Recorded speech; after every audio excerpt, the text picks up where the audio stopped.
My name is Joshua Sampson. I'm 18 years old, and I just moved into an apartment with my roommate, Logan Sofer. It's pretty nice having our own place for once. No rules to follow, no one yelling at us for chores uncompleted or whatnot. The best part was the easy move. We didn't have a lot of difficulty. But not everything was going as honky-dory. My girlfriend, Ginny, thought it was time that we should move in. She says it's time to take it to the next level. I don't really agree with this moving in thing. In fact, I've been meaning to break up with her the past couple days. I mean, Ginny's a sweet girl, but she's one of those sensitive girls that if you told her about any sad detail of, say, an event in a book or a scene of a movie, or even that you saw some poor dog without a home wandering around, she would instantly burst into tears and emotion. But that's not what bothers me. The reason why I'm breaking up with her is because she's quite the talker. Probably the definition of a chatterbox.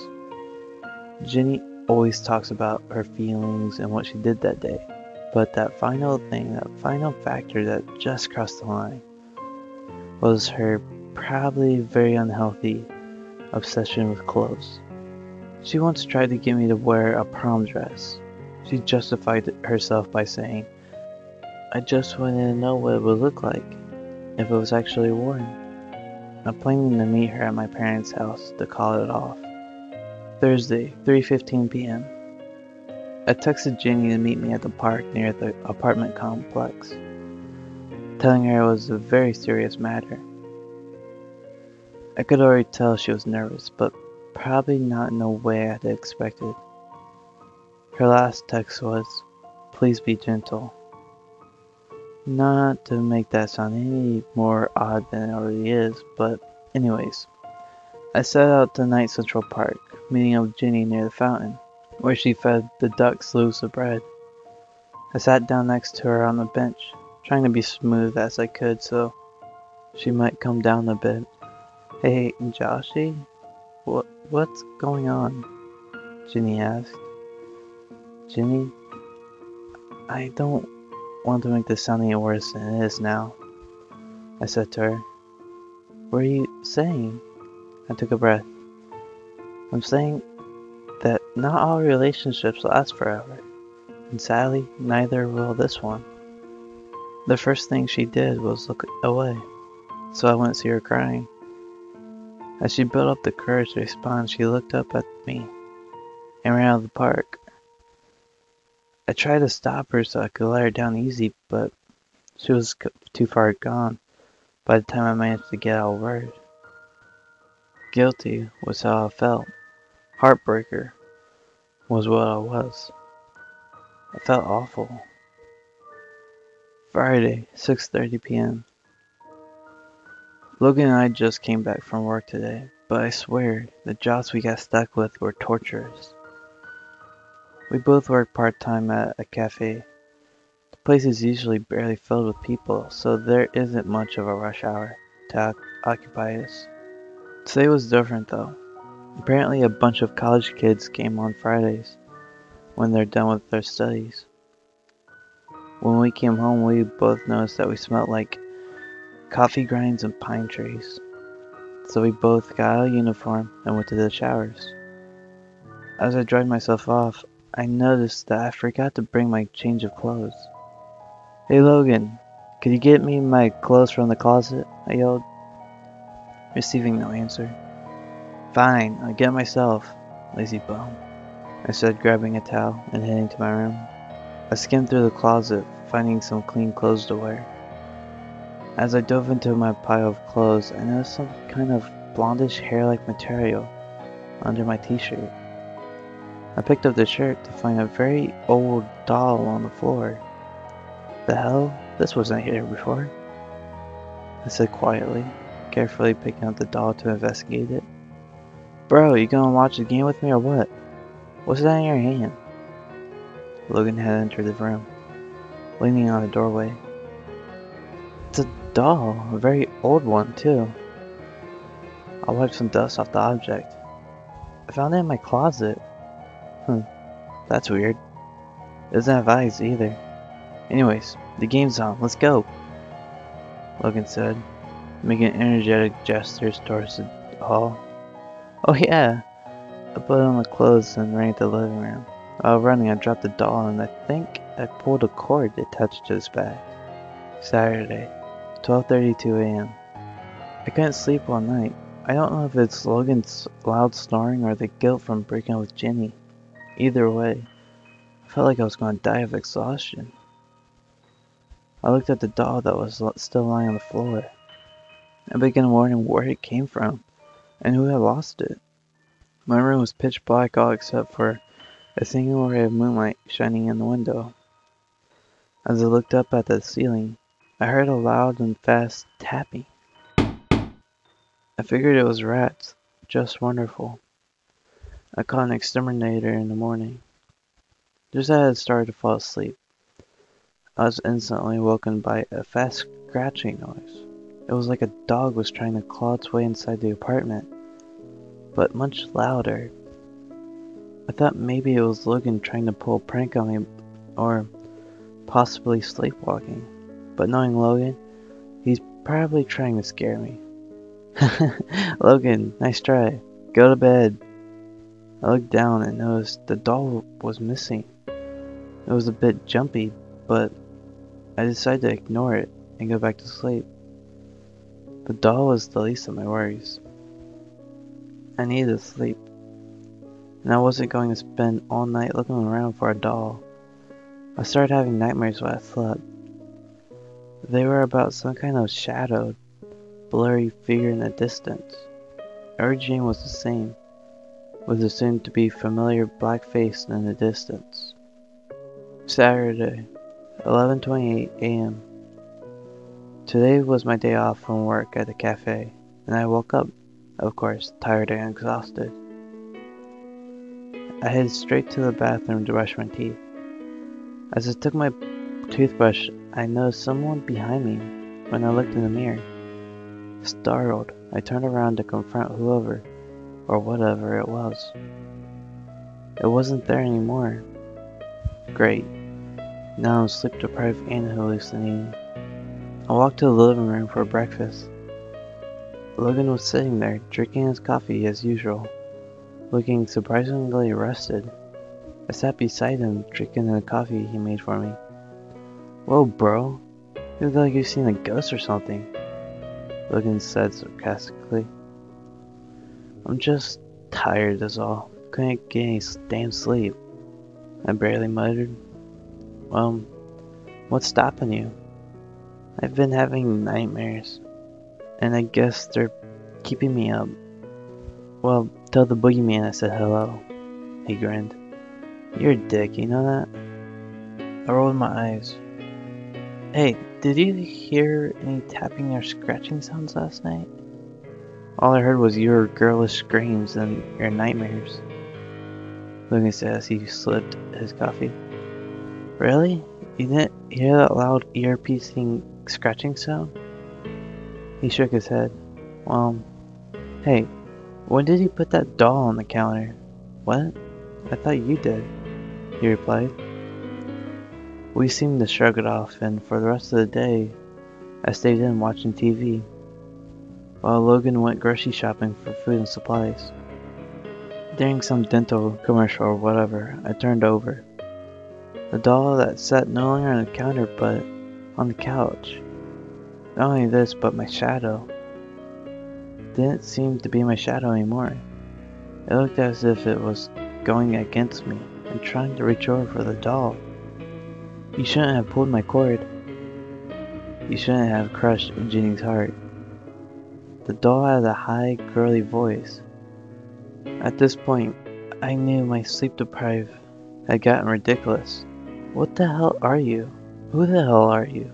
I seemed to yell without thinking. He got me once. Now, he's coming for you.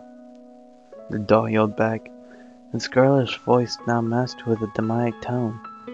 Who's he? Silence. I must have thrown it over to the corner, because when I looked, it was there. and I know I saw that dark, ominous figure with it, casting its blurry, unfocused shadow over the object. The thing was here. My head wasn't messing with me this time. It's real, it's here, and I'm sure as hell he isn't here for a friendly visit. The dark figure that was in my dream is now standing in my living room corner, now watching me with dead eyes. I didn't know what to do. I was too terrified to move or say anything. The room seemed to get darker and darker until it was pitch black, and the only light source was near that monster, that freak. It was hard to tell what it was, but from what I could see, it had some sort of black hood with bloodstains. Red liquid seemed to even drip from its cloak. There were old blood rags covering its eyes, and it had gray-toned skin. What kept me frozen in pure fear was its long, inhuman crescent smile, showing its sharp and bloody teeth. I'm dreaming. Oh, it's real. It's not a dream. The thing says. Who? Night Stalker. James, the Night Stalker. The stranger introduced. What do you want from me? Jenny's vengeance, he said devilishly. What? As soon as I spoke, James screamed, giving an ear-piercing sound, its voice inclining as he drew closer. Joshua, bro, wake up! Logan! What happened? I asked. You were having another nightmare again. I guess you passed out while watching TV. Logan, I'm telling you, someone's out to get me. I told him. Who? Why? Logan said. Some guy in a hood. I don't know why he wants to kill me, but right when you woke me up, he said he wants Ginny's vengeance. Dude, your insomnia is getting way too effective. Logan said, annoyed. So what? You don't believe me? Damn it, I'm telling you.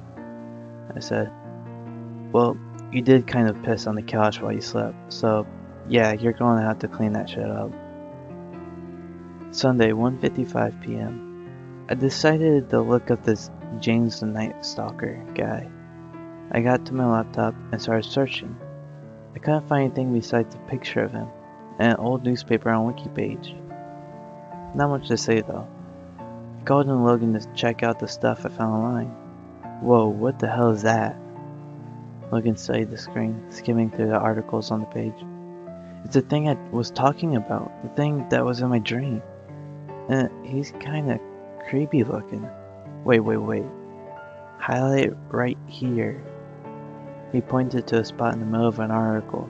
I zoomed in on the newspaper close enough so Logan can read the new information. Canada.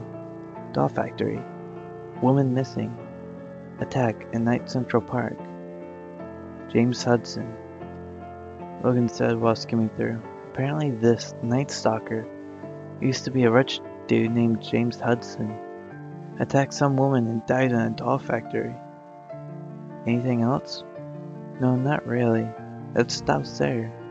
Well, do you believe me now? I yelled. It would be hard not to, Logan said.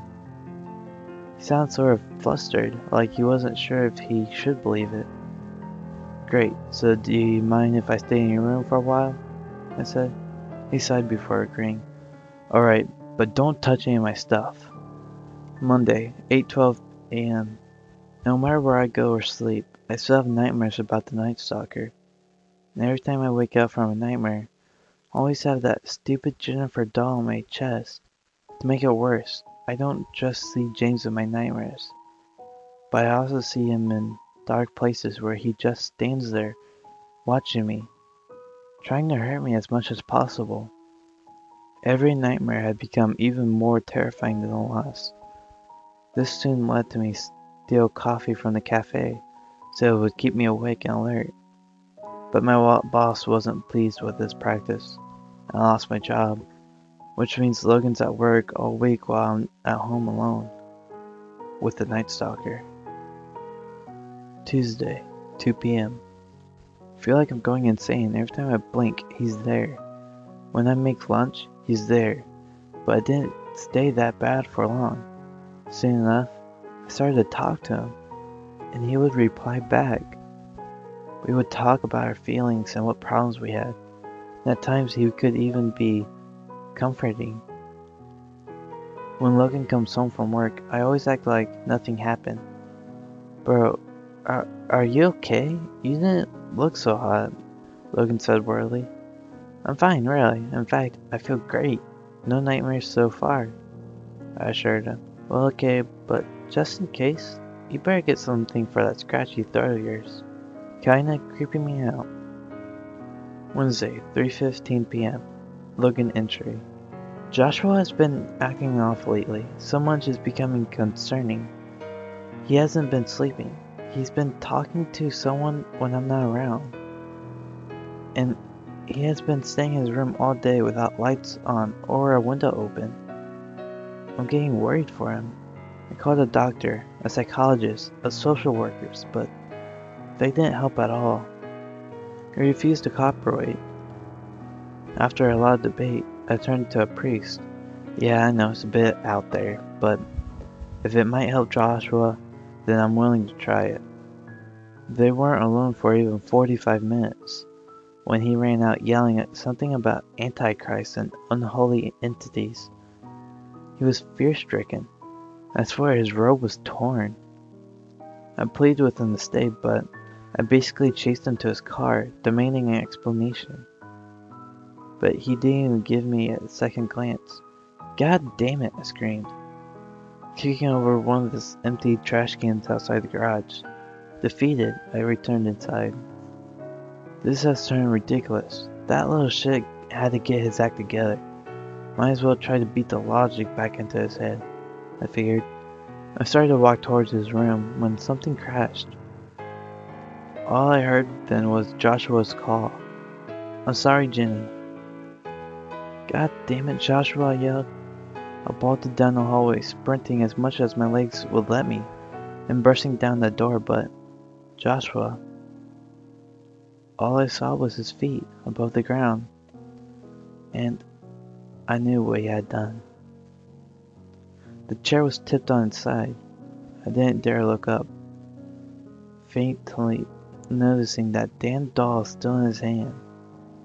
Monday, 8:30, 2 months after Joshua's death. Logan. It's been hard ever since Joshua passed. My best friend's gone, dead, and I couldn't stop him. At least he's in a better place now. Hopefully, a place without that night stalker he had rambled so much. But things are slowly looking up now. I got a new girlfriend today, and a new job that pays a lot. Better than that little cafe. Also received a package, and didn't really say who it was from, but it was addressed to me. Please play with me, to Logan. I opened the box inside and it was a small talking action figure. Odd. This looks like Joshua, I said to myself, noticing a small button on its back. I curiously pressed it. Hi, Logan. Let's play.